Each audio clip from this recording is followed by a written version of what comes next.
بسم اللہ الرحمن الرحیم۔ السلام علیکم۔ عائشہ یونیورسٹی کی بہت سادہ لڑکی تھی جو لڑکوں سے بہت کتراتی تھی، پھر بھی اس کے ارمان سے دوستی ہو گئی جو رفتہ رفتہ محبت میں ڈھل رہی تھی۔ وہ اس کے سوا ہر لڑکے سے دور رہتی تھی۔ ارمان یونیورسٹی کا سب سے خبرو نوجوان تھا۔ اس کی دوستی بہت سی لڑکیوں سے تھی۔ جو بات عائشہ کو ناگوار گزرتی تھی وہ شام ارمان کی سالگرہ کی شام تھی۔ اس کے سب دوست آئے ہوئے تھے۔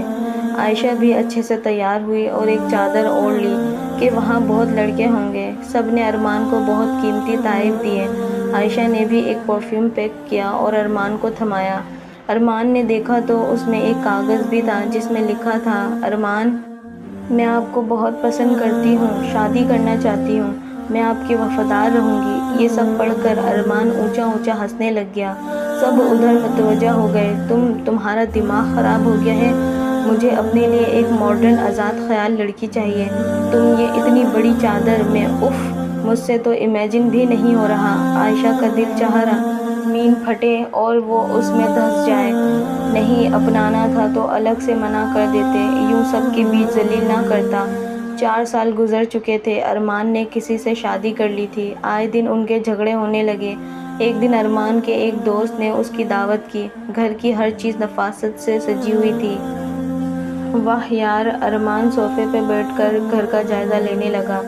ہاں جی، میری مانو کا کمال ہے، احمد مسکرا کر بولا۔ کھانا کھاتے وقت ارمان پھر بولا، عرصہ ہو گیا گھر کا لذیذ کھانا کھائے، تمہاری بھابھی کو پارٹی سے فرصت نہیں ملتی۔ احمد کہنے لگا، مانو مجھے باہر کا کھانا نہیں کھانے دیتی، انفیکٹ لنچ بھی ڈرائیور کے ہاتھ بھجواتی ہے، بچوں کی طرح۔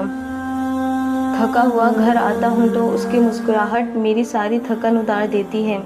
ارمان حیران ہو کر بولا، ملوا یار بھابھی سے۔ احمد سر ہلا کر بولا، نہ یار، وہ میرے دوستوں کے سامنے نہیں آتی۔ ارمان دانت پیس کر منہ میں بولا، ایک میری بیوی ہے جو میرے دوستوں میں گم رہتی ہے۔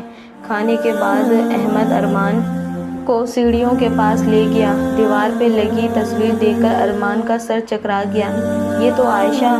احمد مسکرا کر بولا، ہاں عائشہ، پیار سے مانو کہتا ہوں، یہ مجھے بلی جیسی لگتی ہے۔ ارمان کو وہ سالگرہ کا دن یاد آ گیا۔ احمد بھی اسی پارٹی پہ آیا ہوا تھا اور جان گیا تھا عائشہ کتنی ہیرا لڑکی ہے۔